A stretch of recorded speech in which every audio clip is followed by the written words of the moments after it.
Mesdames et messieurs, bonjour et bienvenue à votre émission dominicale L'Entretien. Nous sommes au lendemain de la clôture officielle du dialogue politique national initié par le président de la République, Patrice Talon, un dialogue qui s'est tenu les 10, 11 et 12 octobre 2019 au Palais des Congrès de Cotonou. Sur les 9 partis politiques invités, 8 ont effectivement répondu présents à l'occasion des débats et à l'arrivée, plusieurs résolutions et recommandations avec même certaines mesures d'apaisement prises pour définitivement conjuguer au passé la crise politique post-électorale de 2019. Alors justement, que pouvons-nous retenir de ces 3 jours de débat politique entre acteurs politiques, bien évidemment?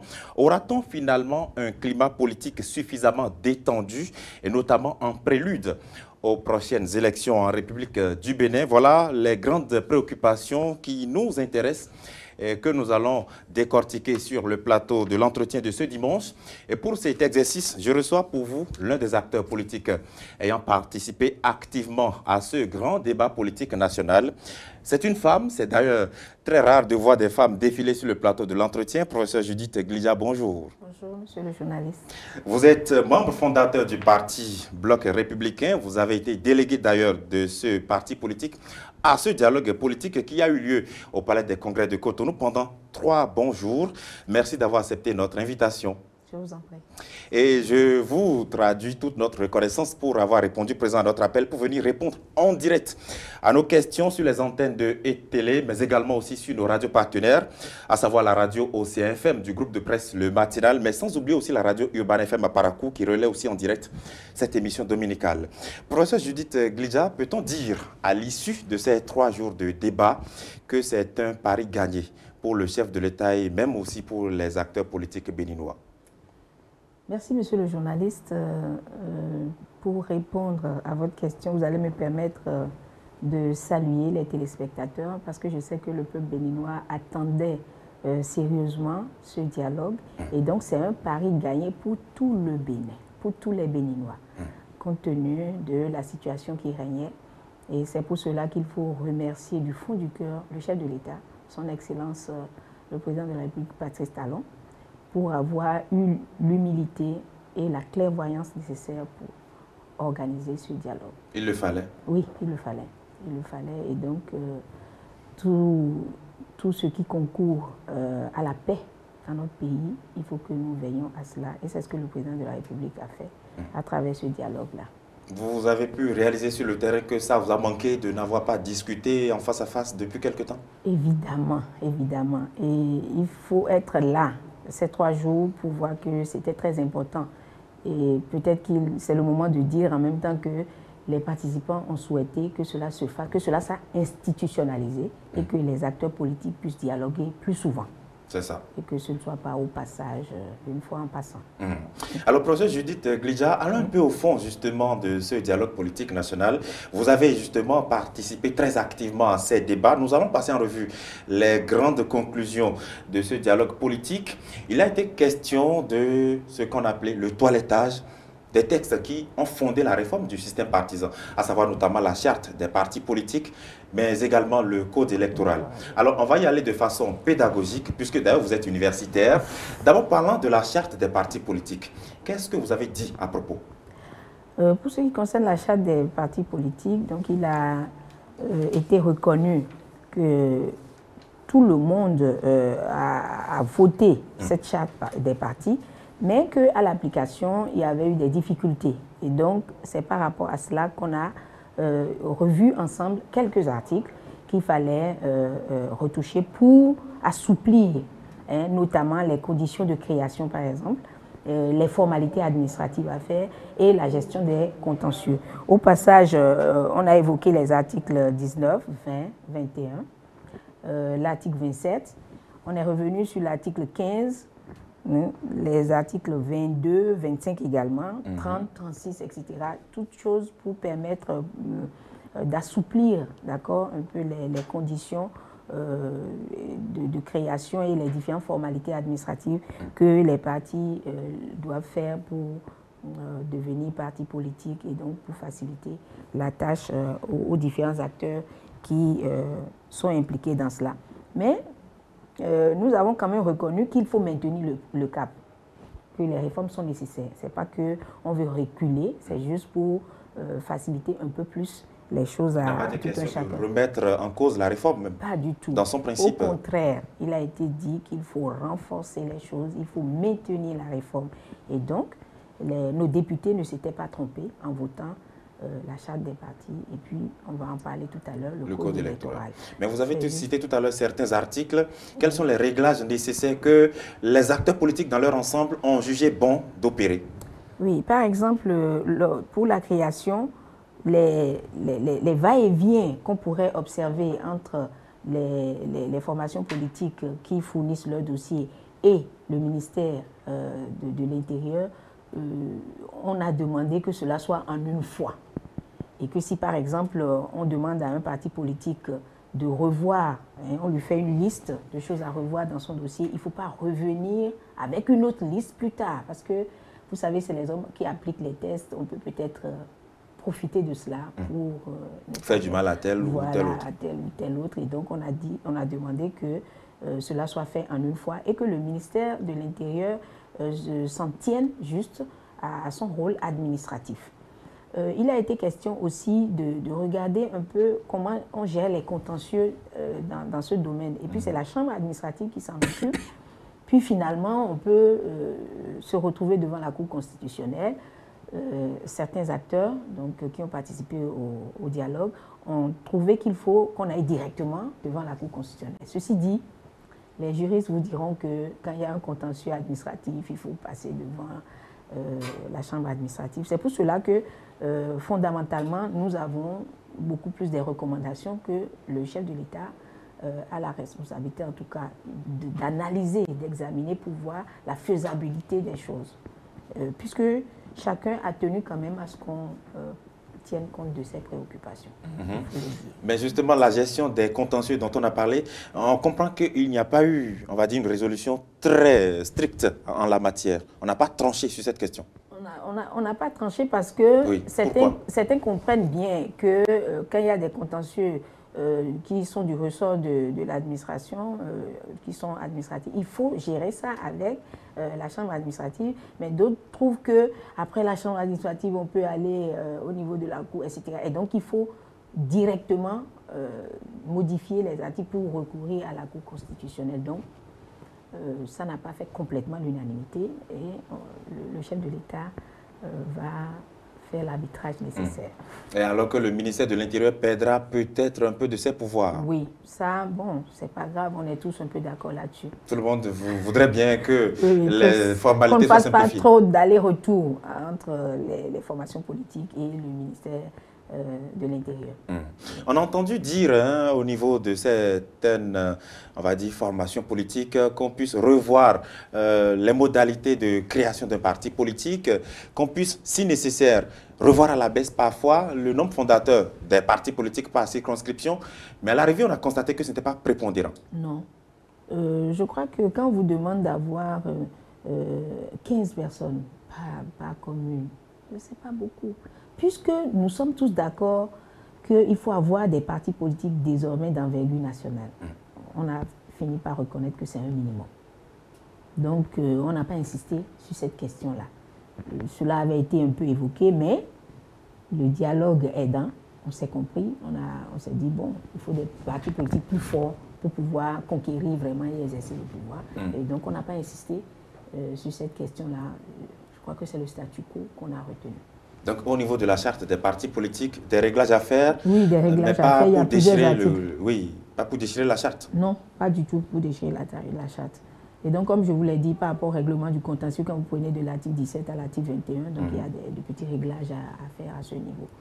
Pour ce qui concerne la création, les articles 19, 20, 21, 22, 15 aussi, 27, etc., il y a des articles qui sont concernés et qu'on a évoqués.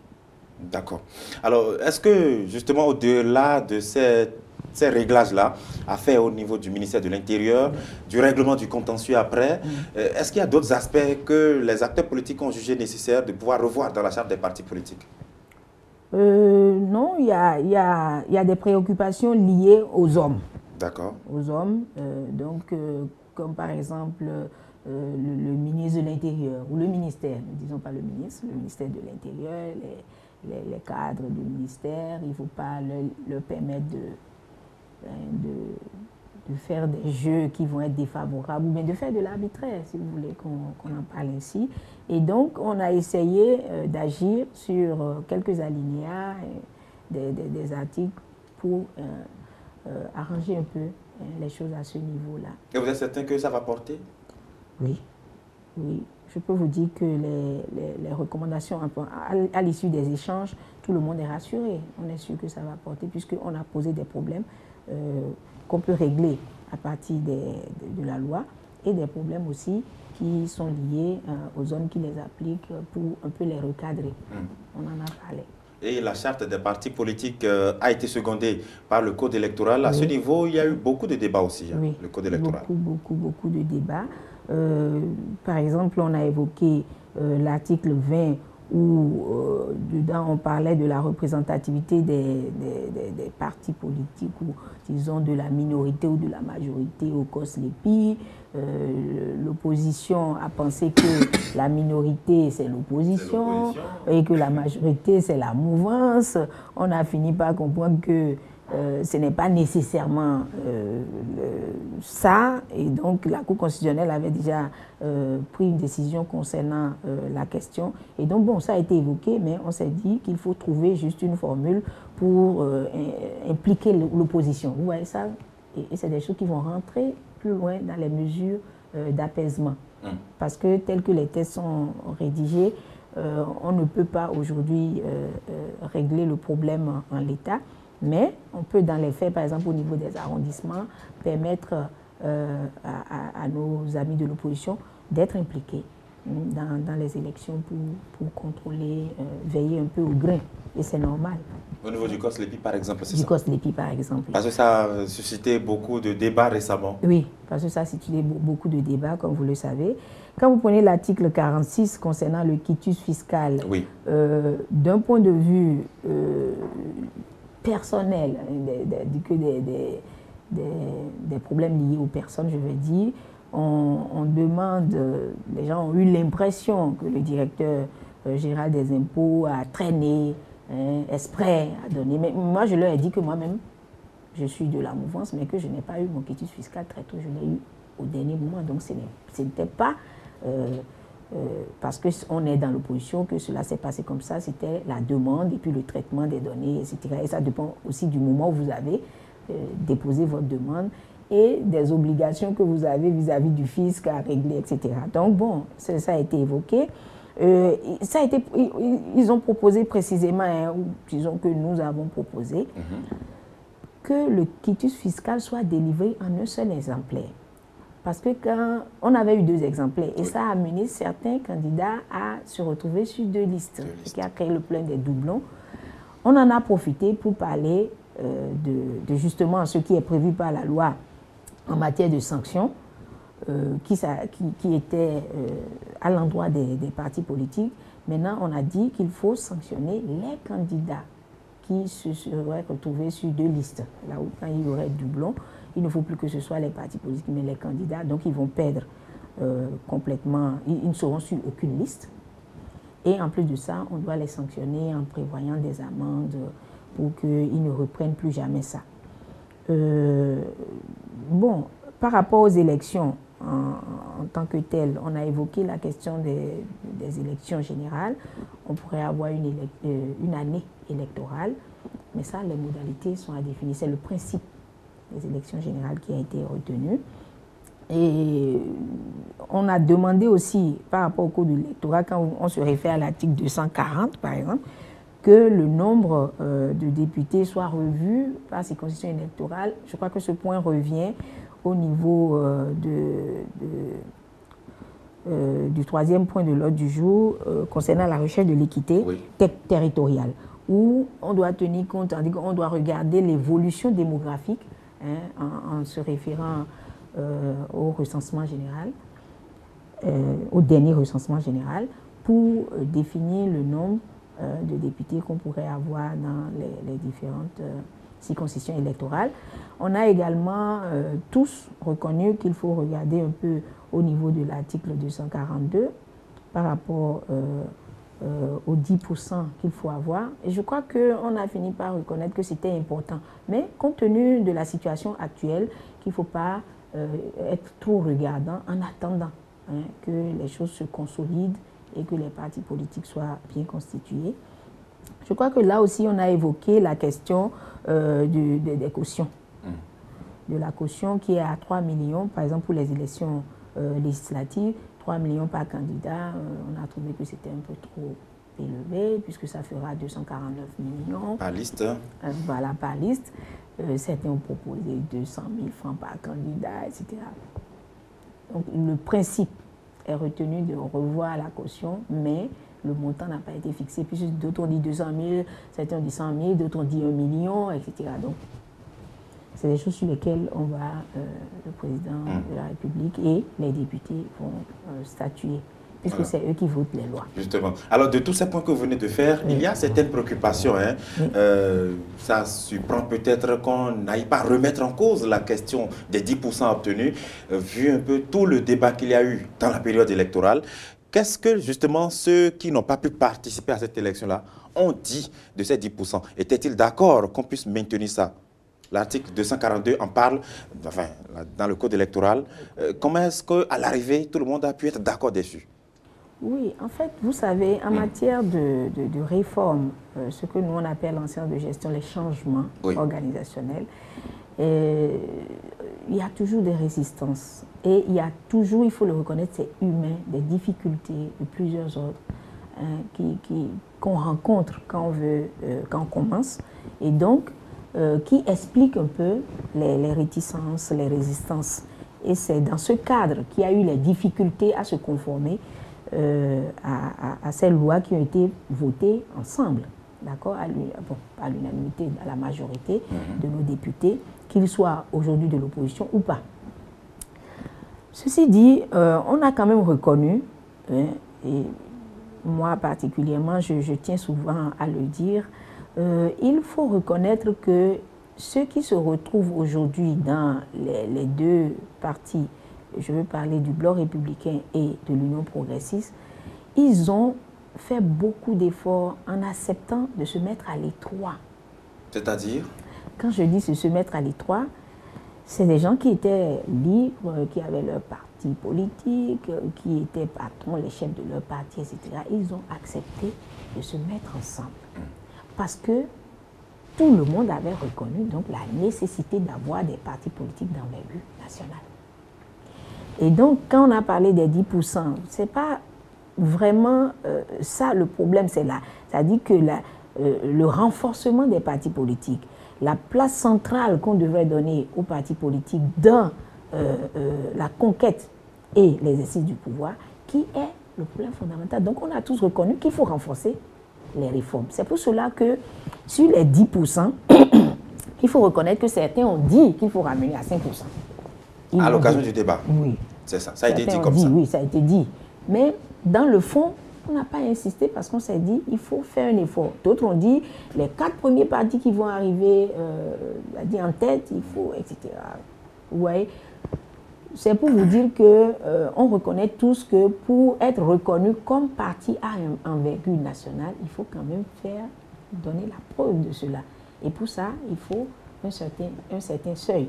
Donc on n'a pas trop discuté sur le fait qu'il faut revenir en arrière sur les 10%. Ce n'est pas ce que moi j'ai retenu.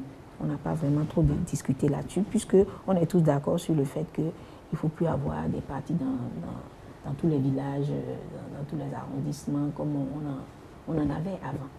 D'accord. Mais justement, professeur Judith Glidja, c'est peut-être curieux que certains voient un peu cette conclusion, parce que justement, vous vous souvenez de la période électorale. Même avant d'aller justement aux élections le 28 avril dernier, certains acteurs politiques sont allés même voir la Cour constitutionnelle, demander l'interprétation de la Sénat aussi de cet article 242. Il était notamment question de voir en ce paramètre des 10% à obtenir avant de valider un siège à l'Assemblée nationale, un critère d'exclusion. On a entendu ces mots-là. Alors, est-ce que vous avez l'impression, lorsqu'à l'arrivée, tous les acteurs politiques s'entendent pour dire c'est bien? Est-ce que vous ne vous dites pas que parfois, les hommes politiques sont peut-être trop capricieux ou ils en font de trop. Alors qu'ils reconnaissent peut-être la pertinence de quelque chose, mais se mettent à dénoncer quand même. Ils n'en font pas de trop parce qu'ils sont des hommes. Avant d'être des hommes. Ils ne sont pas les seuls hommes quand même. Non, des hommes. Tout homme concerné par une réforme a une tendance naturelle à résister. Alors même qu'il sait que ça va être bon à la longue. En fait, tout de suite, il se sent en danger. C'est normal. C'est un mécanisme de survie, d'autodéfense. Oui, c'est naturel en matière de changement organisationnel, c'est comme ça. On a tout entendu. Hein, oui, c'est tout naturel. Moi je n'en étais pas du tout offusquée puisque je l'enseigne, je sais. Il y a des peurs psychologiques, sociologiques, même économiques, etc. Il y a des facteurs puisque vous vous sentez en danger. Quand vous voyez, c'est pour cela que je reviens pour dire que ceux qui se sont mis à l'étroit pour se retrouver dans les deux partis qui ont été constitués en premier lieu, il faut reconnaître qu'ils ont vraiment fait un effort. Moi, je les ai vus courir. Par exemple, au Bloc républicain, on a dit de revenir sur certaines choses parce qu'on a souffert. En face du ministère de l'Intérieur, il y a eu des souffrances, on en a parlé. C'est vrai qu'on a fini par s'en sortir, mais ce n'était pas facile, il faut le reconnaître. Et donc, en situation, acceptons que les gens puissent résister et qu'ils traitent ça de tous les noms, c'est comme ça, de tous les noms. Mais maintenant, avec un peu plus de recul, je crois que la tension a baissé, ils ont mieux examiné la chose. Puisqu'ils ont aujourd'hui, ils sont aujourd'hui partis politiques formellement constitués et ils sont en règle. Ils ont compris que c'était faisable. Maintenant, comme on est au début, comme je vous l'ai dit, ça n'a pas fait complètement l'unanimité. Il faut le dire. Je vous ai dit que certains ont dit qu'il faut ramener à 5%. À 5% oui. D'autres ont dit qu'il faut regarder les 4 premiers partis pour gérer certaines choses, etc. Donc, mais la majorité reconnaît qu'il faut maintenir ces 10%-là. Ceci dit, comme c'était un dialogue, il y a eu des consensus sur certains points. Et il y a, je ne vais pas appeler ça divergence, il y a des préoccupations spécifiques que certains ont trouvé qu'il faut maintenir en l'état, puisqu'on avait des recommandations à faire sous forme de doléances à l'endroit du chef de l'État, que c'est à lui de voir. Il ne faut pas empêcher les gens de s'exprimer ou de mettre le point sur, ou l'accent sur leurs préoccupations. Donc en réalité, en la matière, on n'a pas peut-être raison de se dire tout ça pour ça, c'est-à-dire tous ces bruits, finalement pour reconnaître quand même que c'est bon. Non, moi, en tant que normal. Non, en tant que spécialiste en sciences de gestion, pour moi, c'était tellement normal. C'est vraiment normal.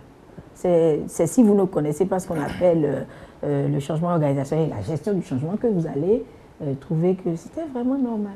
C'est normal. Même vous, si on commence par vous dire certaines choses aujourd'hui, il faut bien communiquer pour arriver à vous convaincre de la pertinence d'évoluer sur ça pour que vous puissiez l'accepter. Parce que personne n'aime être bousculé dans son confort. Surtout quand les gens ont fait déjà plusieurs années à être dans ces situations-là. Ils n'aiment pas. C'est quand ils sont au début qu'ils acceptent un peu plus facilement les réformes. Mais quand ils sont déjà dans leur confort, ils sont très habitués. Pendant des décennies. Oui, pendant des décennies. Et si vous leur dites de changer, franchement, vous les bousculez, c'est dur. Il en a été de même pour le quitus fiscal. Oui. On a estimé que c'était une pièce pour viser certains candidats en particulier ou certaines listes en particulier. Mais tout le monde est d'accord sur le principe aussi. Oui, tout le monde est d'accord qu'il faut maintenir ça. Ils ont, si vous avez suivi le rapporteur général, il a même cité. Il a cité les différentes pièces et tout ça, le quitus fiscal est dedans. La seule chose et donc, qui est liée donc aux différentes suspicions et à la gêne qu'a provoqué cette réforme, c'est qu'on pense que le directeur général des impôts ou l'administration des impôts peut faire exprès de traîner, de ne pas donner le quitus fiscal à certains, etc. Bon, ça... Moi, je ne le dirai pas. Moi, ça a traîné, mais je l'ai eu. On ne m'a pas demandé autre chose. Donc, en réalité, la mesure qui vise peut-être à prôner une certaine déconcentration ou encore une certaine fluidité dans la délivrance de cette pièce, ça favorise tout le monde. Oui, ça favorise tout le monde. Tout le monde est d'accord qu'il faut avoir le titre. Parce que si vous n'êtes pas un bon citoyen, vous n'êtes pas en règle vis-à-vis du fisc, et vous allez dire que vous voulez diriger, je crois qu'on ne peut pas l'accepter. Alors, qu'est-ce que vous avez proposé concrètement alors dans ce sens, concrètement, de façon tangible, pour essayer d'évacuer les suspicions à l'avenir, pour que dans le processus de la délivrance, qu'il n'y ait plus de polémique? Bon, en fait, il faut dire qu'il a les... Parce que ce chose est de dénoncer, mais le chose est de proposer. Hein. Après cette dénonciation, on a dit qu'il faut veiller à ce que cela ne se reproduise pas. Bon, veiller, c'est-à-dire... Oui, bon, qu'il faut... Le président de la République va certainement demander au directeur général des impôts, à son administration, de faire diligence. Quoi. Oui, mais il avait fait pourtant. Il bon, avait fait. Donc il avait même demandé qu'on fasse des heures supplémentaires, qu'on travaille le week-end. Voilà, vous comprenez un peu les préoccupations des hommes politiques à des moments donnés. Oui. Et quand vous n'êtes pas dans le système, vous pensez que le système fait quelque chose contre vous, etc. Bon, c'est humain. Moi, je n'accuse pas les gens pour ça. Mais ce qui a été décidé, oui. Excusez-moi, oui. Comme je vous l'ai dit, c'est qu'il faut que le quitus fiscal soit en un seul exemplaire. C'est ça. Pour les raisons que je vous ai évoquées, éviter les doublons sur les listes électorales et au cas où quelqu'un se le permettrait de punir la personne comme cela se doit. Donc, par rapport au quitus fiscal, la décision formelle qui a été prise, c'était ça. Un seul exemplaire. Oui. Ça fait justement la transition vers la question des doublons sur les partis politiques. Ça a coûté à certains partis politiques, PRD, Mouel-Béné par exemple, pour les législatives, de ne pas aller aux élections. Et certainement avez-vous décidé à ce dialogue politique de remédier à cela. D'abord, en punissant les auteurs d'un quelconque... on va dire, tripatouillage s'il le faut, hein, ou encore cette fraude-là, cette mauvaise foi de se positionner sur deux listes simultanément, mais également aussi de permettre aux partis politiques de revoir leur dossier dans ce cas. Alors, prenons le premier volet-là, on va dire le volet pénal de ces candidats. Que faites-vous alors de la responsabilité des partis politiques dans le suivi de leurs propres militants? Oui, bon, comme cela avait posé problème et que cela a donné l'impression de s'acharner sur des partis politiques, nous sommes venus à un dialogue pour décompresser les choses, hein, pour faciliter un peu plus les choses, calmer les esprits. Donc on a dit, il ne faut plus responsabiliser les partis politiques. C'est notre décision. Un parti politique c'est notre souhait. Qui a un ancrage Le parti politique doit faire l'effort. Doit aussi être responsable. Oui, on est d'accord, mais vous voyez bien comment cela a été perçu. Cela a été perçu comme de l'acharnement, peut-être sur des partis politiques, alors que ça devrait être de leur responsabilité. Donc, ça fait partie des choses qui ont été concédées. On s'est dit, bon, d'accord, désormais, c'est les candidats. Et puis, ça règle quand même le problème, il faut le reconnaître. Ça règle le problème parce que l'essentiel, c'est que le problème soit réglé. Le candidat qui fait ça, on n'a pas encore décidé, parce que nous ne sommes pas des législateurs, on n'est pas des députés à l'Assemblée, parce que c'est eux qui prennent les lois. On a quand même décidé qu'il faut corser les sanctions. Pour que chaque citoyen sache que si jamais il se permet de faire ça, premièrement, il ne serait plus sur aucune des deux listes et plus il va répondre devant les juridictions de l'État en payant des amendes, peut-être en faisant la prison. En tout cas, les députés vont définir comment faire pour que le problème soit réglé. Et donc, comme je vous l'ai dit, l'essentiel, c'est que le problème soit réglé, même si c'est de la responsabilité des partis politiques. Si les individus comprennent, ça facilite la tâche aux partis politiques. Mais est-ce que ce n'est pas aussi le moment pour les partis politiques de chercher à leur propre, à réfléchir à leur propre évolution en informatisant par exemple tous les processus d'enregistrement de quelques militants que ce soit et qu'on ait aussi une base de données nationale, peut-être au ministère de l'Intérieur, je n'en sais rien, pour essayer de savoir que Tonton Pion fait partie d'un parti X et que même si son nom arrivait dans un parti Y, déjà au ministère de l'Intérieur ou dans l'agence ou la structure qui sera chargée de se prononcer sur le fond des dossiers, que l'on puisse détecter ça, même avant les élections. Oui, ça m'amène à revenir sur ce que j'ai dit tout à l'heure. C'était parce qu'on était au début. Et donc, dans un peu de cafouillage, certaines choses se sont passées. Et donc, vous voyez, c'est pour régler ça qu'on a dit ça. Et je suis sûre qu'à l'avenir, vous verrez que les partis politiques prendront leurs dispositions. Voilà, comme vous l'avez dit. Que ce ne soit pas une fuite en avant. Non, non. Ce n'était pas la question, mais c'est comme on est en début de réforme, il y a des difficultés qu'il faut essayer de régler en trouvant des solutions pour pallier à certaines choses. Donc, oui, il y aura des bases de données pour gérer ces situations-là. Et puis, on va quand même maintenir les sanctions aux candidats pour permettre à nos concitoyens compatriotes d'être quand même un peu honnêtes, parce que ça relève quand même aussi de cela. Ce n'est pas bien de se comporter comme ça. Et donc, moi, je crois que c'est une bonne solution. Très bien. Ça facilite la tâche aux partis politiques et à tout le monde. Et l'implication, c'est que on a donc demandé que la Sénat puisse permettre, donc quand on va enregistrer ces cas-là, qu'on puisse modifier l'ordre, c'est-à-dire qu'on maintienne les listes, mais qu'on puisse quand même faire des réajustements, voilà, faire des réglages, réglages, même après dépôt. Même après ce dépôt. Qui était interdit. Voilà ce qui était interdit. Voilà. C'est ça.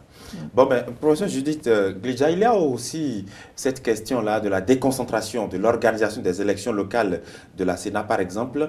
Est-ce que c'était une manière de dire, ah ben, lorsqu'on organise les élections locales, communales, municipales, par exemple, ça fait trop de tâches pour la Sénat, il faut décentraliser tout ceci. Et quelle en est la faisabilité réellement? Oui, donc le principe a été retenu de déconcentrer, si vous voulez, ou de décentraliser, on verra bien, la gestion, l'organisation et la gestion des élections par la Sénat, parce qu'on a vu bien que la Sénat souffre, c'est-à-dire que c'est très lourd comme dispositif mis en place, et on s'est dit qu'il faut avoir des structures. Mais en toute sincérité, on a évoqué l'idée pour permettre au chef de l'État, puisque c'est des recommandations, voyez-vous, permettre au chef de l'État de voir quelles sont les modalités. Comment on pourrait appeler ces structures-là décentralisées qui vont aider, que ce sont les CED, qui vont aider la Sénat, mais la Sénat est toujours à la supervision. C'est juste pour faciliter, d'accord, les choses, pour rendre un peu plus faudrait-il aussi garantir de la transparence, oui, de la sécurité des élections. Oui, donc il y a tous ces aspects. Donc il y a beaucoup de choses qui ont été proposées dans ce sens et même beaucoup de nos recommandations qui ont besoin d'être bien réfléchies et bien encadrées pour ne pas retomber dans des travers. Des travers, justement. Oui. Parce qu'il ne faudrait pas créer d'autres problèmes en voulant régler quelques-uns. Voilà, en voulant régler quelques-uns. Et donc, il y a des principes. On a retenu principe de ça, mais la faisabilité, les modalités et tout ça doivent être bien examinées. C'est ça. Pour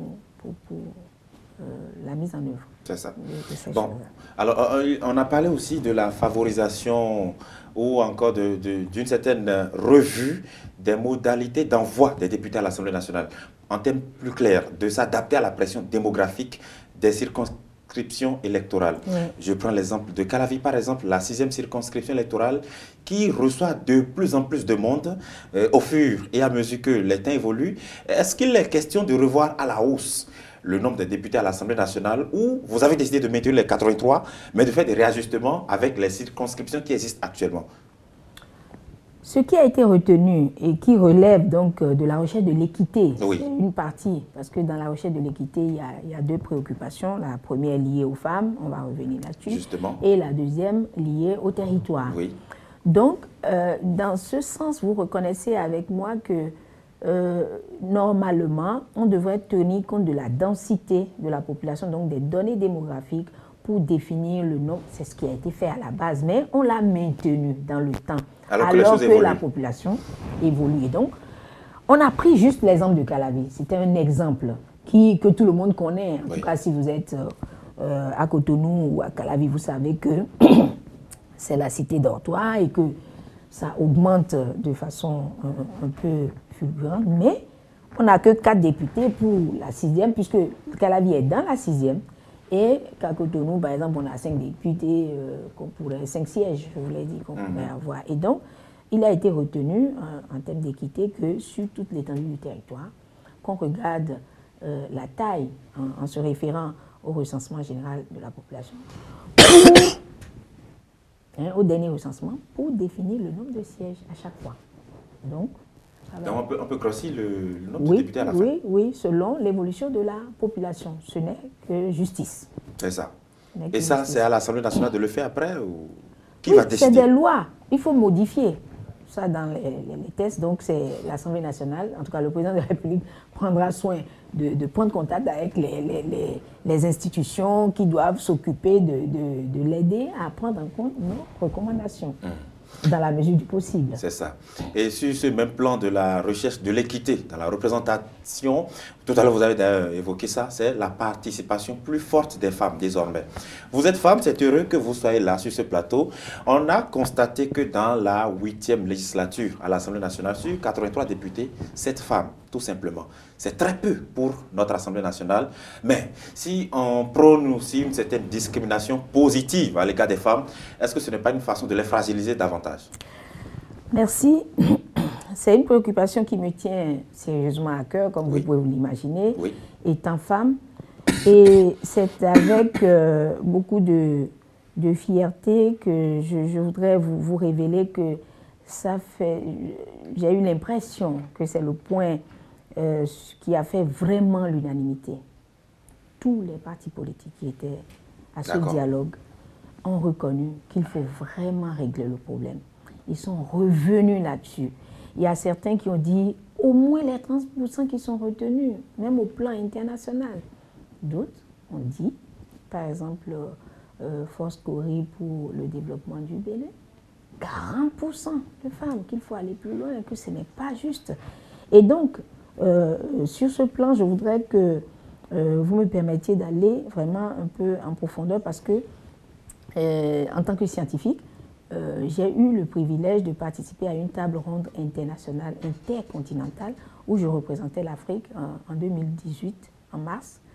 Il y avait, pour le compte du continent américain, une Canadienne, puisque c'était une table ronde francophone, il faut le dire, et pour l'Europe, il y avait une Française, où j'ai présenté une communication qui a permis de faire le point sur la situation des femmes. Et je voudrais vous prier de me permettre de développer un peu cela. Oui, allez-y. Actuellement, et je reviendrai là-dessus, nous avons au gouvernement 5 femmes actuellement, sur 24, ce qui fait 21%. Je voudrais reconnaître que le gouvernement de la rupture a évolué. Je vais l'évoquer tout à l'heure. Parce qu'on a commencé avec 17 et quelques pourcents, après on est passé à 18 et quelques pourcents, aujourd'hui on est à 21%. J'en profite pour remercier sincèrement le chef de l'État par rapport à ça. Et je sais qu'il a fait de cela sa préoccupation. Je souhaite encore, et au nom des femmes, je lui demande d'aller plus loin. Parce que quand on parle de la représentation ou la représentativité des femmes dans les sphères de prise de décision, les chiffres donnent envie de pleurer. Les chiffres donnent envie de pleurer parce que lors de ce travail que j'ai eu à réaliser, qui est un travail scientifique, on a remarqué que pour les postes de nomination, quand par exemple vous prenez les gouvernements au Bénin, de 2011 à 2012, on a eu 30,76% de femmes au gouvernement. Et puis après, on a chuté à 25,92% en 2013, puis à 23,7% en 2014, à 14,81% en 2015, et l'actuel gouvernement, qui est passé d'abord à 14, est parti de 14,28% en 2016 pour aller à 18%, je disais 17, mais c'était 14, en 2017, puis actuellement on est à 21%. Ça, c'est au niveau du gouvernement. Donc, on va y arriver. Je le répète, je sais que le chef de l'État est particulièrement préoccupé par la question et donc, je sais qu'il va aller plus loin. Au Parlement, quand nous prenons les différentes mandatures, j'ai comme chiffre devant moi, quand vous prenez la mandature de 2003 à 2007, il n'y avait que 7,22%. 2007 à 2011, 8,44%, une légère amélioration.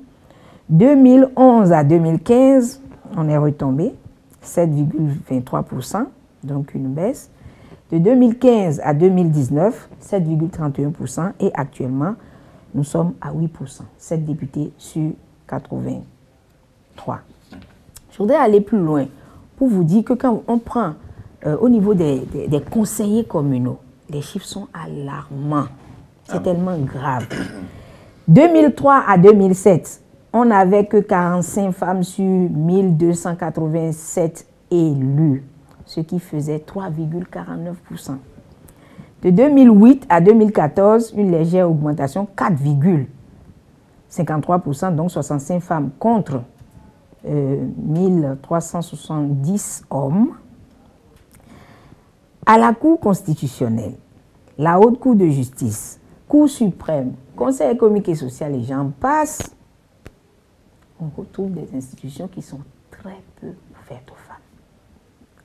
Donc, quand on pose la préoccupation des femmes, aussi bien au niveau des postes électifs que des postes de décision, ce n'est pas bien. Il y a une étude, c'est vrai que ça déjà, elle est un peu vieille, que le PNUD a réalisé, qui a montré que dans les directions au niveau départemental, national et même dans les ministères sectoriels, etc., les femmes font 80, les hommes, j'allais dire, font 81,46% contre 18,54% de femmes.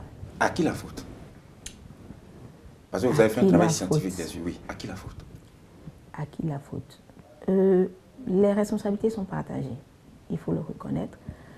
Dans un premier temps, je me mets du côté des femmes pour dire qu'il y a donc des stéréotypes dans notre contexte social et culturel qui ont fait que les femmes n'osaient pas et continuent encore un peu aussi.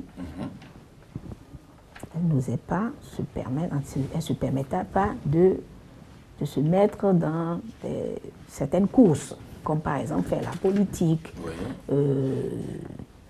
aller demander ou réclamer d'être positionné à quelque niveau que ce soit en matière de prise de décision. Mais je voudrais qu'on reconnaisse que les choses ont évolué.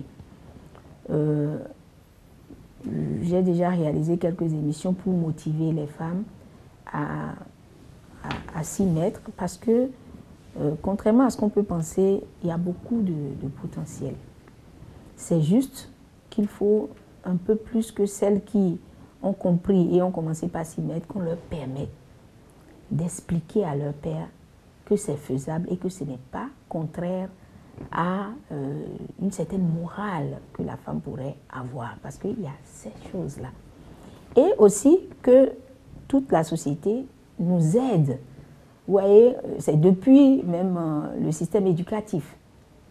Vous avez vu que l'UNICEF, les institutions internationales mettent l'accent sur le fait qu'il faut envoyer les femmes à l'école, les filles à l'école, etc. Il y a beaucoup de choses qui se font. En dehors de ça, il faut montrer aux femmes qu'elles peuvent aller plus loin. Moi, quand j'ai été, par exemple, au concours d'agrégation, j'ai été surprise d'apprendre que j'étais la première femme en Afrique de l'Ouest et la deuxième femme en Afrique à avoir ce diplôme. J'étais surprise, je ne savais pas en y allant. Donc, il y a beaucoup de choses que les femmes ne font pas par peur, parce que la société, comme je vous l'ai dit, compte tenu des stéréotypes, leur ont mis dans la tête qu'il ne faut pas que la femme se permette d'aller là. Donc, il y a ça. Il y a aussi un peu la qualité, parce qu'il faut le dire. Mais aujourd'hui, moi, je peux vous assurer qu'en termes de qualité de femmes, il y en a. On a, par exemple, un manuel qui présente les femmes scientifiques. On en a sélectionné quelques-unes. On a des centaines de femmes. Des centaines de femmes. Et c'est suffisant pour régler le problème. Il faut des formations complémentaires en termes de leadership féminin et de leadership politique, etc., pour vraiment briser cette glace, ce plafond de verre-là, qui empêche les femmes d'aller plus loin. Mais si les femmes sont stéréotypées elles-mêmes, si elles ont peur d'aller au front, pourquoi devrait-on les forcer à y aller? Les stéréotypes viennent de la société. Il ne faut pas se tromper là-dessus. L'éducation que vous recevez à la maison, ce qu'on vous dit quand vous êtes femme et que vous vous mettez en politique, ce qu'on peut dire de vous, etc. C'est ça. Ça vient d'abord de la société et ça agit sur la psychologie de la femme. Moi, en toute sincérité, je remercie mes parents. C'est l'éducation que j'ai reçue. Je n'ai jamais su qu'il y avait une différence entre un garçon et une fille à la maison. Quand je fais la vaisselle, mon frère fait la vaisselle. Quand je lave la voiture, mon frère lave la voiture de papa. Quand je fais la lessive, il le fait. À l'école, je travaille, et puis lui aussi il travaille. S'il ne travaille pas, on nous traite de la même façon.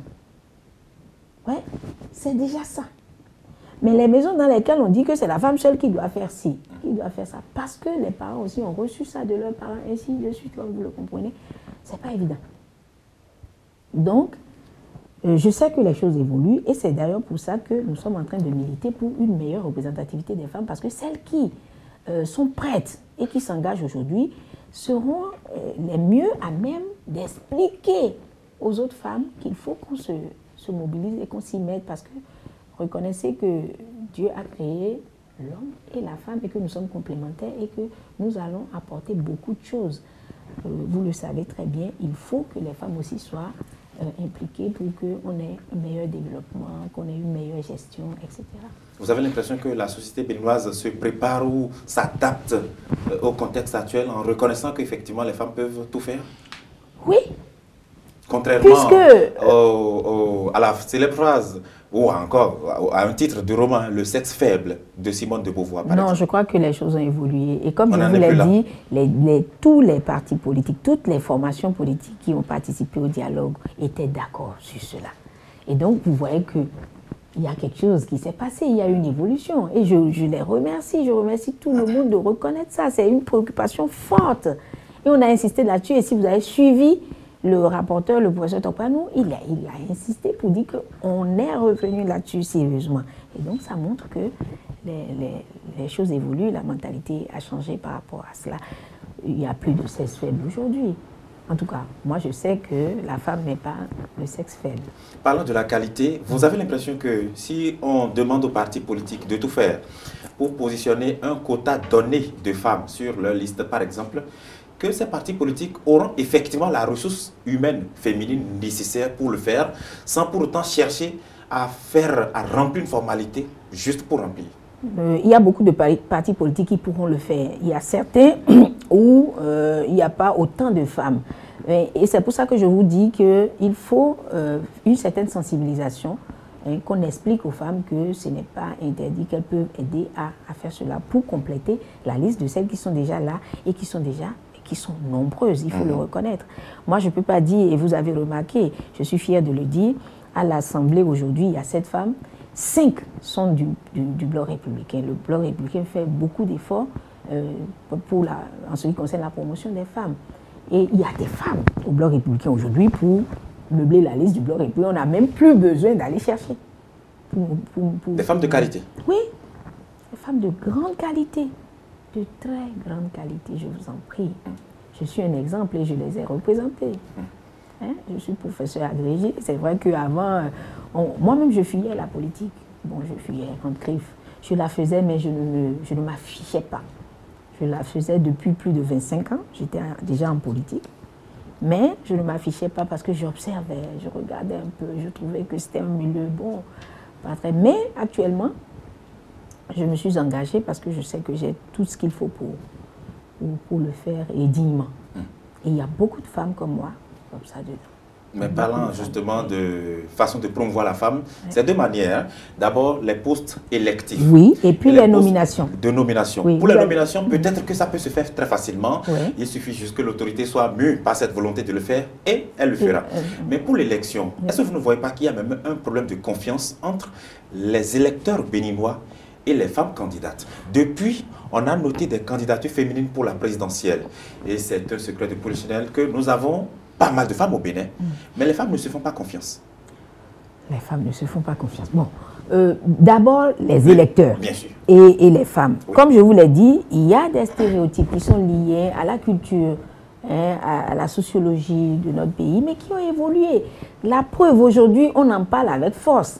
Et je me rappelle que la dernière fois, c'est parce que, bon, on avait peur de toucher à notre constitution fétiche, qu'on a dit il ne faut pas, sinon, vous vous rappelez, on avait dit 99 députés. Voilà.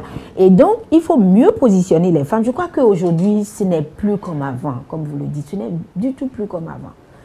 Les choses ont vraiment évolué et je suis sûre que si on positionne les femmes aujourd'hui, ça ne choquera pas, ça ne posera aucun problème. Et du moment où c'est retenu et que on communique là-dessus, qu'il faut ce nombre de femmes, la population ne va pas résister à ça. Parce que tout le monde aime bien les mamans, les sœurs, les épouses, etc. Je sais qu'il n'y a pas de problème par rapport à cela.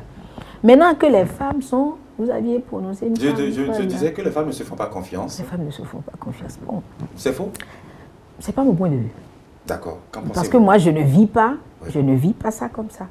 Quand je suis avec des femmes, je sais qu'on a confiance en moi et puis on dit « Ah, c'est vous qui allez nous aider à porter plus loin nos préoccupations. » Moi, quand je vais dans ma circonscription électorale, toutes les femmes comptent sur moi. Toutes les femmes comptent sur moi. Sur moi. Et sur d'autres femmes de la circonscription électorale. Je sais qu'avant, il y avait de petits problèmes, mais aujourd'hui, ça a évolué. D'accord? Vous vous rappelez, au moment où nos aînés comme les Marie-Élise Bédot, les Célestine Zanou avaient commencé, ce n'était pas évident, mais aujourd'hui, il faut reconnaître que la place de la femme est reconnue par tout le monde et les femmes ont compris que si des femmes ne vont pas là-bas, que ça ne va pas marcher. Moi, dans ma communauté, il y a même une expression, on dit littéralement, hein, quand vous n'êtes pas dedans, vous ne pouvez pas être dedans. C'est ça. Donc, elles ont compris qu'il faut qu'il y ait des femmes là-bas pour défendre des intérêts qui sont un peu spécifiques aux femmes. Par exemple, pour développer le leadership féminin, il faut des femmes pour le faire. Pour motiver les femmes à rentrer en politique, il faut des femmes pour le faire, pour leur expliquer, parce que c'est une femme qui vit la chose qui peut leur expliquer comment cela se passe, pour qu'elle ne soit pas, qu'elle n'ait pas peur de s'y mettre, ou qu'elle n'hésite pas à s'y mettre. Mais aujourd'hui, je crois que beaucoup de femmes sont vraiment prêtes pour entrer en politique. Et si on est obligé de prendre des textes pour promouvoir cela, ça ne vous donne pas l'impression d'être infantilisé quelque part? Non, c'est simplement pour régler les problèmes de stéréotypes là, un peu aussi. Comme vous l'avez dit, entre l'électeur et la femme, mais je suis sûre que si on prend un test, l'électeur va dire « Ah non, la loi a dit qu'il faut le faire » et avec un peu plus de communication autour, ils vont comprendre un peu mieux. Donc ce n'est pas pour nous infantiliser, pas du tout. Vous ne prenez pas ça comme ça? Non, moi je ne prends pas ça comme ça. Notre société n'acceptait pas ça, d'accord? Et donc pour nous amener à l'accepter, d'autant que les mentalités ont évolué, il faut se faire aider par des tests qu'on peut prendre. Sinon, bon, si on laisse la main libre aux gens, là, ils peuvent faire comme ils veulent. C'est ça. Ne pas le faire, par exemple, alors que nous, on en a besoin. De façon concrète, qu'est-ce que la loi dira au moment opportun pour dire de faire quoi exactement? Les législateurs sont là. Ils vont le faire. On a proposé des pourcentages. Il y a un Quels sont les pourcentages qui ont été proposés? Au plan international, on a dit 30%. Oui. Ça va être un minimum qu'il faut essayer de respecter.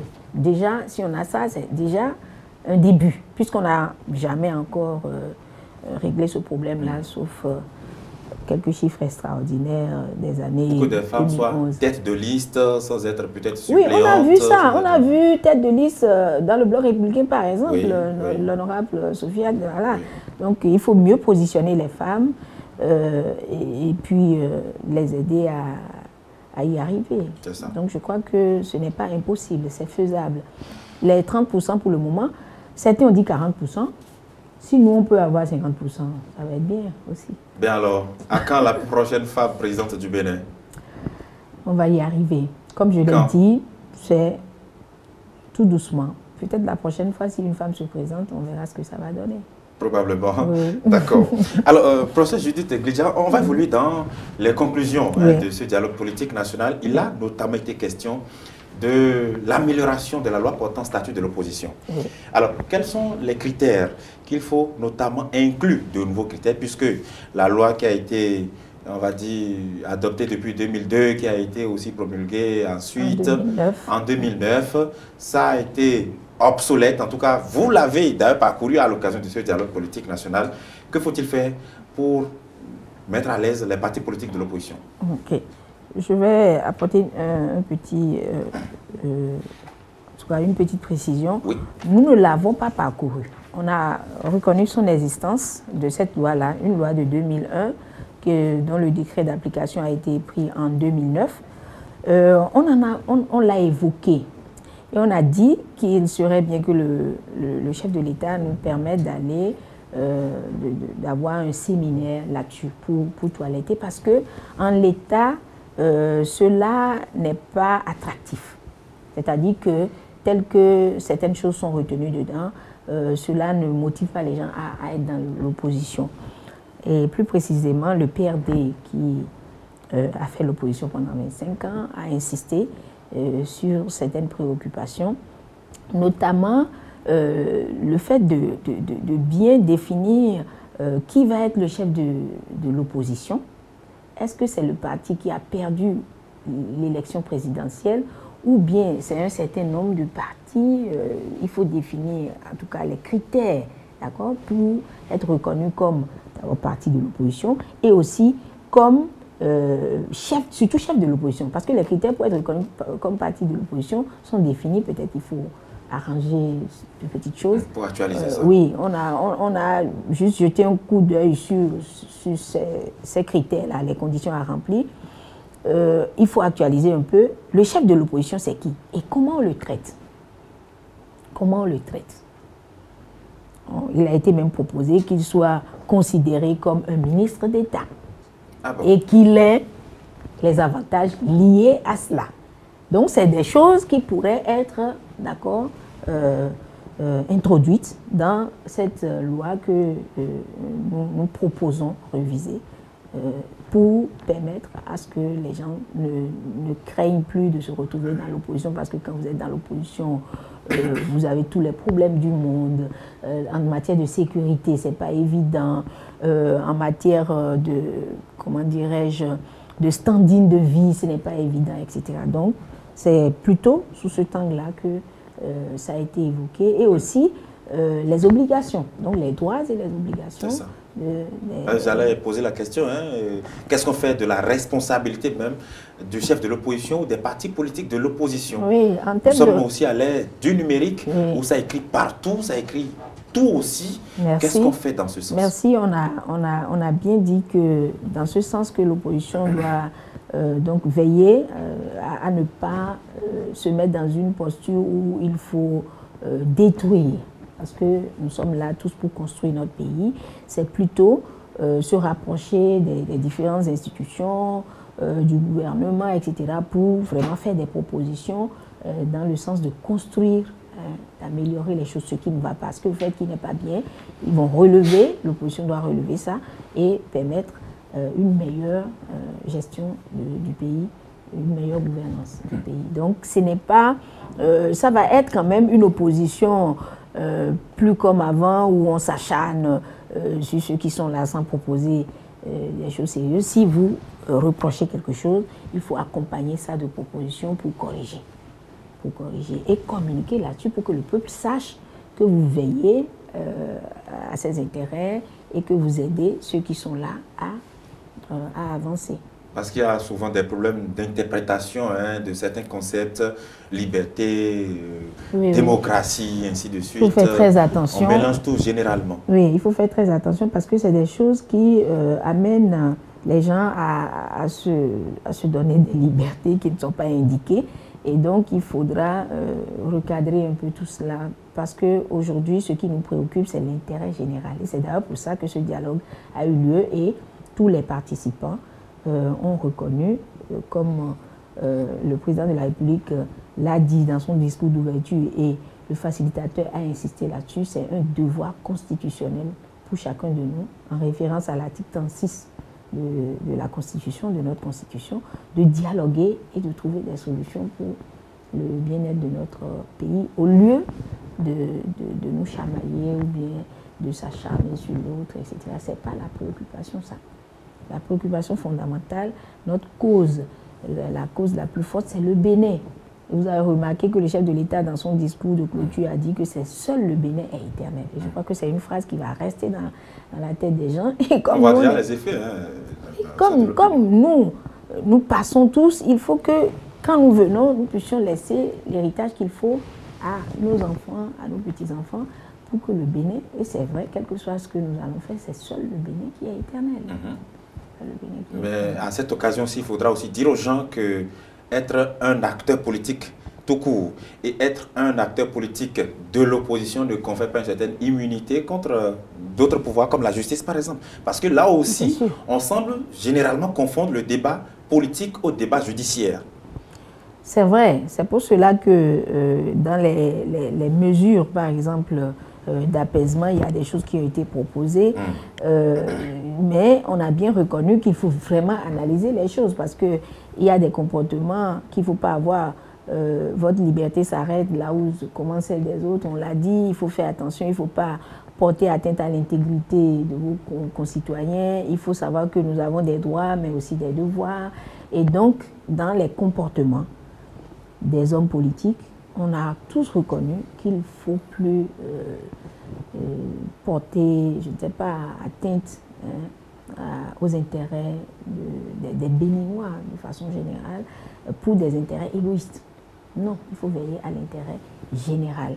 Et c'est pour cela qu'il ne faut pas vraiment confondre les droits parce qu'on est dans l'opposition où on ne parle pas le même langage que le pouvoir en place. Il faut faire attention entre ses droits et ses devoirs. Il faut faire attention parce que si vous faites des choses qui... parce que les pouvoirs sont séparés, comme vous le savez. Si le pouvoir judiciaire vous dit que vous avez des problèmes avec lui, vous allez gérer ça là-bas. Ça ne dépend pas du chef de l'État. Sans y voir une main politique. Oui, il faut faire attention. Il faut vraiment faire attention. Quand il y a une main politique, bon, on peut examiner et le voir. Par exemple, dans les mesures d'apaisement, on a dit qu'il faut libérer... On va revenir tout à l'heure aux mesures d'apaisement. Voilà. Bon, lorsqu'on finit un peu de faire tout ça, il y a maintenant la question du financement public des partis politiques. Oui, ça c'est quand nous prenons les préoccupations liées au renforcement. De la réforme. Au renforcement du système partisan. Il y a donc la question du financement des partis politiques qui était déjà définie dans les tests. Mais comme à situation exceptionnelle, mesure exceptionnelle, on a dit qu'on a proposé, on a souhaité que le chef de l'État accepte de financer tous les partis qui sont déjà en règle. Entre autres, ça fait partie des mesures d'apaisement aussi, parce qu'il y a des préoccupations qui sont transversales, et notamment le toilettage des tests et puis les mesures d'apaisement. Oui. Donc, le financement des partis, on a insisté là-dessus sérieusement, d'accord, pour renforcer les partis politiques. On a également dit qu'il faut nécessairement mettre en avant le caractère central, la place centrale et prépondérante des partis politiques dans les élections. D'accord, notamment mettre l'accent sur le fait que les partis politiques doivent proposer des listes pour toutes les élections, à tous les niveaux. Et pour ce qui concerne le président de la République, normalement, oui aussi. Maintenant, s'il y a des partis qui n'y arrivent pas, comment on gère, on verra bien dans l'application comment cela se fait. On a évoqué le problème des parrainages un peu, mais bon, ça n'a pas fait l'unanimité. Donc, je préfère qu'on n'aille pas trop sur ce terrain. Il y a des propositions qui ont été... Mais sur le financement, les modalités n'ont pas été clairement définies. Ça reviendra peut-être aux législateurs d'y réfléchir. D'y réfléchir et d'en décider. Mais dans les mesures d'apaisement, on a dit que les partis politiques, les formations politiques qui sont en règle là maintenant, donc les 9, disons, qu'il faut voir dans quelle mesure, dans la loi des finances à venir, on puisse prévoir quelque chose pour les financer déjà. C'est ça. Très bien. On va parler justement de ces mesures d'apaisement qui ont été prises. Il y a eu 18 mesures d'apaisement et de tous ordres aussi, peut-être politique, électorale, juridique, sociale. On a parlé peut-être de l'organisation des élections générales. Quelle en est la faisabilité? Pour ce qui concerne l'organisation des élections générales, avant d'en parler en tant que mesure d'apaisement, c'est qu'on a tous convenu le principe des élections générales. J'en avais parlé tantôt. C'est ça. Où on aura une année électorale, en tout cas les contours, les modalités seront définis. Maintenant, en termes de mesures d'apaisement, il y a certains qui ont trouvé que on pourrait reprendre les élections législatives de 2019 avec les élections locales, communales, municipales en 2020. Il y a d'autres qui ont proposé que ce soit en 2021, je suppose avec les élections présidentielles. La présidentielle. Bon. Donc, c'est des propositions que le chef de l'État... Mais quelle est votre religion là-dessus, personnellement? Ce que je peux dire là-dessus, c'est que, et ça, je vais aller au-delà de cette proposition. J'ai entendu dire rapidement que nous n'avons pas décidé de la révision de la Constitution. Et c'est vrai. Ah bon? Oui, nous n'avons pas dit ça. Mais ce que nous avons proposé, beaucoup de choses, notamment élection générale, la question des femmes, l'équité de façon globale, donc liée à la question des femmes, mais aussi au territoire, comment dirais-je, la reprise éventuelle des élections législatives en 2020 ou 2021, c'est des choses qui demandent la modification de la Constitution. Voilà que nous, Béninois, nous n'aimons pas qu'on touche à notre Constitution. Donc là, peut-être que dans les esprits, les choses ont évolué. En tant que membre du BR, je ne suis pas bien placé pour le dire, sinon tout de suite, on va nous tasser de tous les noms. Donc nous, on n'est pas, en tout cas... Vous n'avez pas une position vraiment tranchée dessus? Non, non, non, mais on fait remarquer... Vous êtes à l'Assemblée nationale, c'est ça? C'est pour ça? Oui, parce que si vous le dites, on va dire que c'est parce que vous voulez modifier la Constitution que vous le dites. Mais moi... j'ai quand même la tête pour réfléchir. On a dit qu'un député est élu dans la Constitution pour 4 ans. Donc si je veux écouter le mandat du député, je dois retoucher la Constitution d'abord. Puisque nous sommes tous d'accord pour travailler en respectant les textes, nous avons dit qu'il faut renforcer tout ce qui est retenu là comme mesure de la réforme du système partisan. On a dit qu'il faut renforcer les choses, qu'il faut maintenir le cap. Il y a même... l'expression qui est sortie, il faut maintenir le cap. Donc, c'est juste pour dire qu'il faut reconnaître que nombre de nos recommandations vont amener à cela. Et donc, vous voyez déjà ce que cela peut avoir comme implication. Maintenant, il faut en parler, il faut voir les acteurs qui doivent être associés à ça. Ça va susciter un débat, comme vous le savez déjà. Donc, mais le fait de n'avoir pas évoqué la révision à l'occasion du dialogue, est-ce que ce n'est pas une hypocrisie politique peut-être? Non, nous on n'était pas dans la position de l'évoquer. Nous on ne pouvait pas l'évoquer. Nous, quand je dis nous, vous comprenez bien, ceux qui sont blancs républicains, on ne peut pas l'évoquer. Et ce n'est pas notre préoccupation fondamentale. L'essentiel, c'est que le dialogue avait pour objectif de régler les problèmes, de décrisper l'atmosphère qui règne depuis les élections d'avril 2019. Et donc, l'essentiel pour nous, c'est qu'on puisse s'entendre. Et tout le monde a mis la main à la pâte. À des moments donnés, il faut être là pour voir. Ça chauffe un peu, mais on revient, on va se voir, on négocie, on prend des lobbies. Voilà, on fait des lobbies, on fait des pauses pour négocier entre partis politiques, pour s'entendre. On revient. Bon, finalement, il y a des points qui sont restés spécifiques à des partis. Et c'est pour ça d'ailleurs que la liste des mesures d'apaisement, elle est bien longue. Elle est bien longue parce qu'il y a des partis qui ont dit « moi j'ai dit telle chose, il faut nécessairement mentionner ça ». C'est ça. Moi j'ai dit telle chose, il faut nécessairement mentionner ça, etc. Bon, il y a des choses qu'on a retenues ensemble, notamment le financement des partis. Ça, c'est des choses qu'on... Les élections générales en 2020 et 2021, non. On ne pouvait pas s'entendre sur ça, puisque ça a des implications que vous connaissez, mais cela a été proposé pour faire chose là. Il y a eu aussi la préoccupation liée à la libération des prisonniers qualifiés, d'accord, politiques, surtout ceux qui ont été impliqués dans les violences post-électorales. On en a parlé.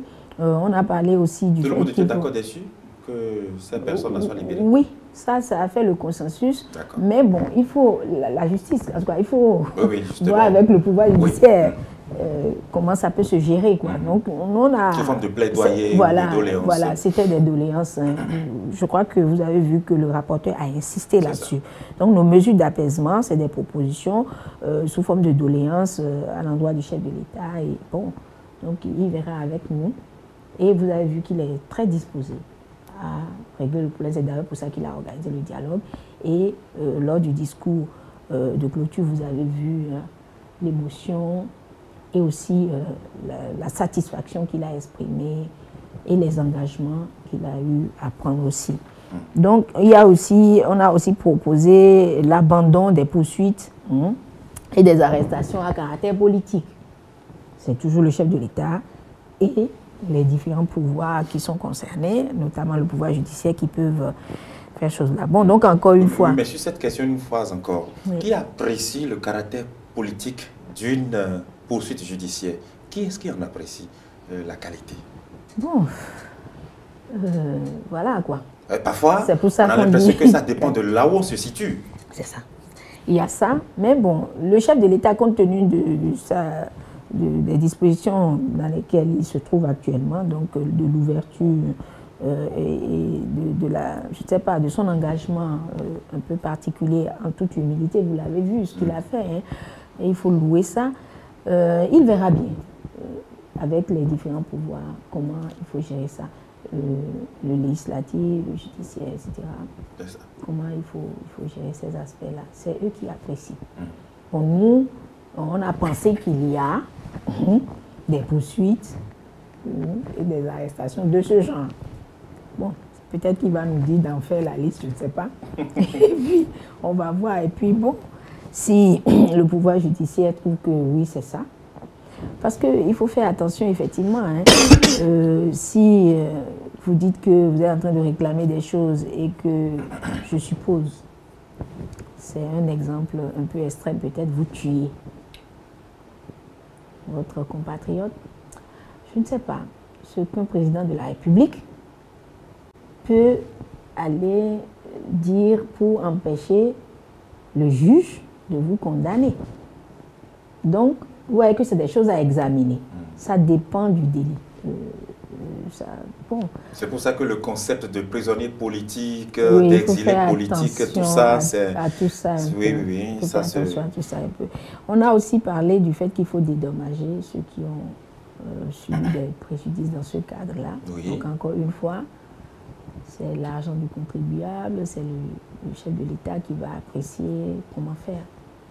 Donc, moi, c'est beaucoup plus ces éléments-là que j'ai noté dans les mesures d'apaisement. Oui, quand on veut rester dans une logique un peu synthétique. Pas 18, moi, je ne citerai pas les 18 parce que il y a des petites préoccupations de chacun sur lesquelles il ne faut pas nécessairement revenir. Il faut revenir. Et quelle est la suite de ces mesures d'apaisement? Vous pensez que, après avoir écouté le chef de l'État, qui d'abord a traduit toute son émotion, qui a manifesté sa volonté de faire tout ce qui est en son pouvoir pour pouvoir donner suite à tout ça, vous avez l'impression que ça sera fait? Oui. Je crois que ce dialogue s'est déroulé dans une totale franchise. Ça, il faut le dire. Tout le monde s'est vidé entièrement? Vraiment. En tout cas, il fallait être là pour voir à des moments donnés, ça monte et puis on dit « Ah, chat échaudé craint l'eau froide, il ne faut pas nous dire des choses ici pour ça. » Et puis nous aussi on dit « Mais nous, on a fait des efforts, il ne faut pas croire que nous aussi on est bon. » Donc, c'était vraiment franc, convivial. Simplement parce qu'on a compris que l'intérêt supérieur de la nation était en jeu. Et qu'on a pris la mesure des responsabilités des délégués. Parce que l'histoire retiendra. Et comme on a l'habitude de dire chez moi, l'histoire a des dents tranchantes. D'accord? Donc, il faut faire attention. On a bien fait ça et le chef de l'État nous a rassurés aussi bien dans son discours d'ouverture que dans son discours de clôture pour dire qu'il va faire tout ce qui est de son pouvoir. D'abord, lui-même, personnellement, son implication, et aussi des membres de son gouvernement, pour que les problèmes soient réglés. Et donc, il va prendre son bâton des pèlerins pour aller là où il faut. D'abord, tout ce que le gouvernement peut faire directement, ils vont l'examiner. Tout ce qu'ils ne peuvent pas faire directement et qui dépend des autres pouvoirs, ils vont le faire, se rapprocher de l'Assemblée, voir des choses qu'il faut, se rapprocher du pouvoir judiciaire. Et donc, nous allons tous suivre, vous et moi, dans les jours à venir, les comportements du chef de l'État. Et moi, j'y crois. Moi, j'ai bien vu qu'il a la volonté de le faire et qu'il a pris l'engagement de le faire et qu'il a reconnu que notre cause suprême, c'est le Bénin et que seul le Bénin est éternel. Et vous voyez bien qu'il est préoccupé par la paix et le développement de notre pays. Ceux qui n'ont pas vu ça, peut-être qu'ils n'avaient pas des oreilles pour entendre et qu'ils n'avaient pas des yeux pour voir, parce qu'on a vu. Et si vous faites attention, vous allez remarquer, je ne sais pas si vous avez été informé, on devrait finir à midi. On n'a pas fini à midi. Ça montre, voilà. Il y a eu quelques mésententes au niveau de l'adoption du rapport, la validation du rapport final. Ce n'était pas des mésententes, je vous explique précisément ce qui s'est passé. Oui. Quand on a fini, il fallait adopter le rapport. Le rapport a été lu, il y a eu des amendements de chaque parti politique. Le facilitateur a demandé que l'on mette par écrit nos préoccupations qu'on dépose. Et donc il a dit qu'ils prennent l'engagement, donc lui, le facilitateur et les rapporteurs, d'intégrer. Les autres ont dit non, que c'est pas sûr ça, qu'ils ne veulent pas qu'on les dribble. Et le facilitateur a donc retenu, après quelques échanges entre nous, qui n'étaient pas, je ne sais pas, c'était pas pour dire qu'il y avait des oppositions. Les gens ont dit, on préfère que cela soit intégré en même temps. Devant tout le monde. Oui. Et donc on a dit, ok, chaque délégué de parti se joint au facilitateur et au rapporteur pour intégrer. C'est ça qui a donc allongé un peu. Et ils l'ont fait. Ça a été adopté et puis ça a été fait. Ça a été fait sans bruit et sans, je ne sais pas, contrairement à ce que les gens ont commencé par mettre sur les forums pour dire qu'on voulait, non, c'est pas vrai. Et je crois que c'était même pas le moment de faire ces choses-là parce que c'est une façon de mettre de l'huile sur le feu.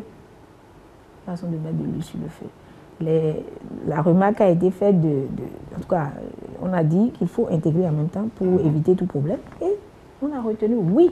Puis les chefs de délégation, les porte-parole, se sont retirés avec le facilitateur et les rapporteurs pour le faire. Donc, et ça a été fait finalement. Et ça a été fait correctement. C'est d'ailleurs pour ça qu'on a 18 points d'apaisement qui ont été proprement listés et le rapporteur l'a évoqué devant tout le monde. Qui sont là, on ne peut pas revenir sur chacun des points. Mais tout ceci, leur matérialisation repose sur la 8e législature. Et ces deux partis politiques qui sont à l'Assemblée nationale, ces deux partis politiques justement dont les délégués ont aussi participé à ces échanges, oui. Est-ce qu'on peut avoir la garantie qu'effectivement, ce qui a été retenu, ça sera concrétisé? Évidemment, évidemment. Puisqu'on a participé au dialogue et partout où il y a eu consensus, ça va être fait. Mais quand je prends les points, il y a beaucoup de points saillants qui vont nécessiter ce que nous n'aimons pas. Quoi? La révision de la Constitution? Oui. Si on va dire ça en tout cas aux députés, je ne sais pas quelle serait leur réaction pour qu'on ne les tasse pas de tous les noms.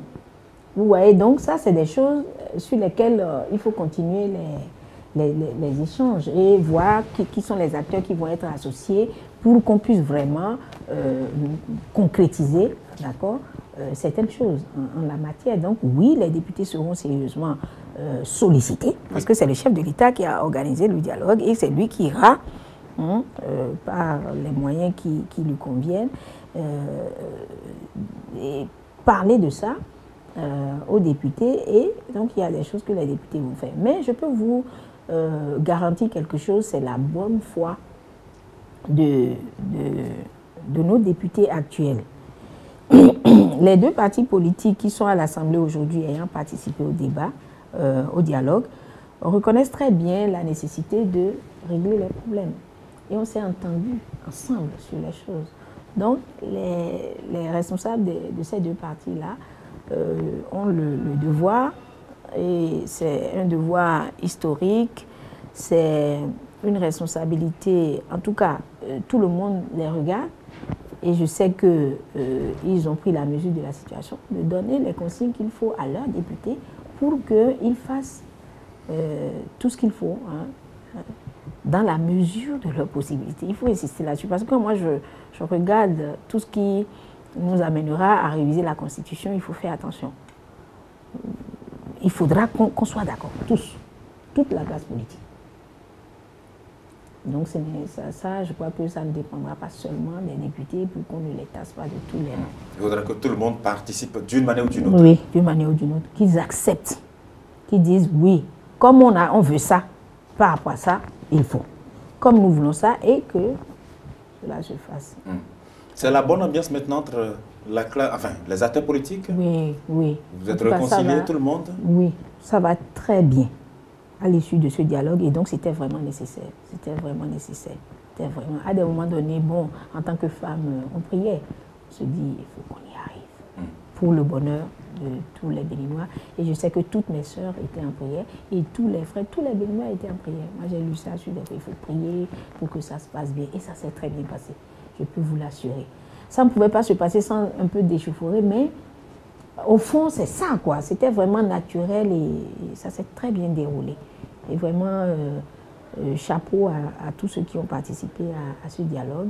Et un tout grand merci au chef de l'État pour avoir accepté d'organiser ce dialogue-là. Ça a réglé beaucoup de problèmes.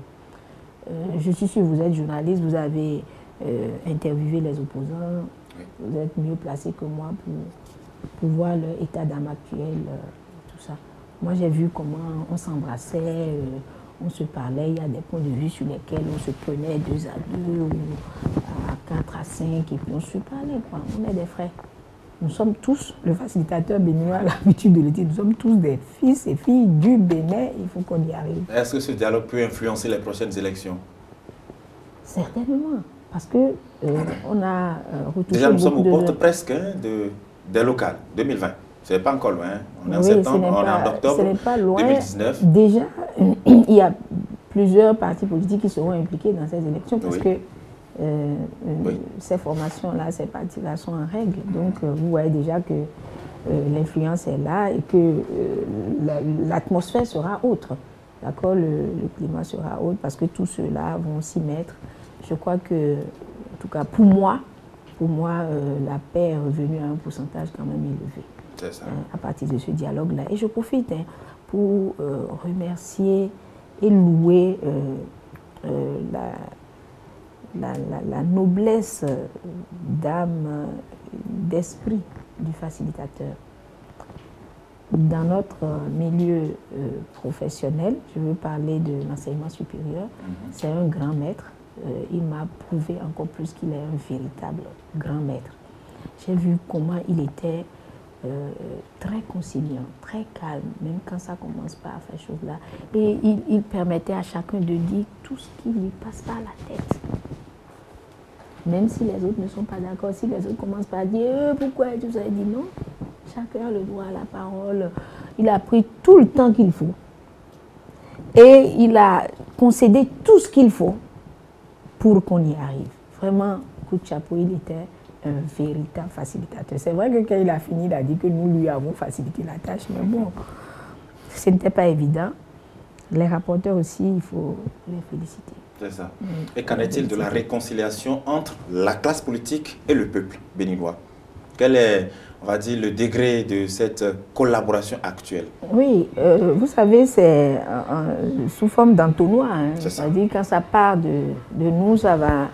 je suis sûre qu'aujourd'hui, ceux qui se réclament de l'opposition en tant que citoyens, quand ils vont écouter leurs leaders qui ont participé au dialogue, parler à la télé, dans les médias de façon générale, ils vont être rassurés, c'est sûr. Ils vont être rassurés parce qu'on a tenu compte d'eux, sérieusement. Il faut dire qu'on a même beaucoup plus tenu compte d'eux. C'est ça. Oui. Bon, on va finir cette émission, cet entretien dominical avec cette dernière question. Quel appel avez-vous à lancer à l'endroit de ces acteurs politiques qui auraient voulu être là, mais qui n'ont pas pu être là parce que, n'étant pas régulièrement constitués au vu de la charte des partis politiques, qu'avez-vous à leur dire? Puisque on les entend, ils ne sont pas contents. Okay, merci beaucoup. Je voudrais, dans un premier temps, dire à nous tous, Oui. ceux qui ont participé à ce dialogue comme ceux qui n'ont pas participé, que nous sommes tous des fils et filles du Bénin. Le chef de l'État a tellement insisté là-dessus. La cause suprême, c'est le Bénin. Et je sais que du plus profond de leur cœur, ils n'ont pas envie que les choses se passent mal dans ce pays. C'est juste comme je vous l'ai dit, en matière de réforme, il y a toujours des difficultés liées à divers facteurs, diverses préoccupations pour être terre à terre. Ça peut être d'un point de vue psychologique, sociologique, économique, etc. Continuons à échanger, continuons à dialoguer et ne soyons pas braqués. Et c'est pour cela que je voudrais vraiment louer les opposants qui ont accepté de participer à ce dialogue, puisque vous le savez, on disait jamais FCBE ne va pas venir à ce dialogue, jamais tel ne sera pas. Mais ils sont arrivés, ça montre leur hauteur d'esprit, leur amour pour ce peuple. Et donc, il faut mettre en avant l'amour pour le Bénin et qu'on ramène la balle à terre, chacun de nous. Donc, à nos frères qui n'ont pas pu participer, ils ont la possibilité de se mettre en règle. C'est pour ça que j'aime bien revenir pour dire que ceux qui sont en règle aujourd'hui, ils ont souffert pour être en règle. Parce qu'on a dit réforme. Quand on dit réforme, c'est toujours contraignant. Ils ont beaucoup souffert pour être en règle. Souffrons pour corriger les choses. Mettons-nous ensemble. Ayons des partis d'envergure nationale. C'est juste ça. Pour pouvoir conquérir et exercer le pouvoir. Parce qu'avant, vraiment, regardez l'émiettement. Ce n'est pas possible. Et j'aime bien revenir pour dire que, mais quand vous prenez ceux qui sont dans l'UP ou qui sont dans le BR aujourd'hui, vous pouvez vous imaginer ce qu'ils ont perdu comme autonomie de décision. On s'est mis à l'étroit. J'aime simplement le dire comme ça. On s'est mis à l'étroit en tuant les partis politiques qui existaient et en se mettant ensemble. Vous avez vu comment ça s'est passé. C'était pas facile. Donc, nous avons tous intérêt à le faire pour vraiment renforcer le système partisan. Donc, par rapport à ça et pour le bonheur de tous les Béninois, nous devons être ensemble. Si nous ne sommes pas ensemble, le peuple béninois n'est pas tranquille parce que bon, chacun va essayer de tirer le drap de son côté. Il ne faut pas. Tous les partis politiques qui ont pu participer au dialogue ont montré que nous n'avons aucun intérêt à tirer le drap de notre côté. C'est déjà ça. Et donc, ceux qui n'ont pas pu participer, je les invite à vraiment faire profil bas, à comprendre que nous sommes condamnés à vivre ensemble. Et au plan politique, le Bénin a bougé. Oui, ça, je peux vous dire, je peux vous le garantir. On a bougé. Là où on est aujourd'hui, eux-mêmes, ils savent. Et donc, il faut se rapprocher. Il y a encore la possibilité peut-être d'intégrer les partis qui sont déjà en règle ou peut-être de se constituer encore. On a d'ailleurs dit ça, qu'il faut laisser les gens faire comme ils veulent. L'essentiel, dans la loi, il y a des choses qui vont peut-être les contraindre après, à savoir qu'il faut se mettre ensemble. Mais je crois que tout Béninois a compris qu'il faut qu'on évite de ne pas être en mesure de citer nos partis politiques. Parce que trop, c'est quand même trop. Ouais. Donc, ils ont le temps. Je crois que le président de la République est disposé. Nous sommes tous disposés, toute la classe politique est disposée à ce qu'ils acceptent de se mettre en règle et qu'ils se constituent formellement, qu'ils choisissent leur idéologie. Aujourd'hui, on a même dit lors du dialogue que l'idéologie est obligatoire et tout ça. Chacun est libre de se constituer en parti politique en respectant les textes qui ont été votés par nous tous. Quand il dit nous tous, nos représentants. C'est ça. Voilà, donc vraiment, le peuple béninois serait très, très reconnaissant à l'endroit de ceux-là s'ils arrivent à faire cet effort-là. Parce que nous n'avons aucun intérêt à rester divisés. Aucun intérêt. Ça ne nous rapporte rien.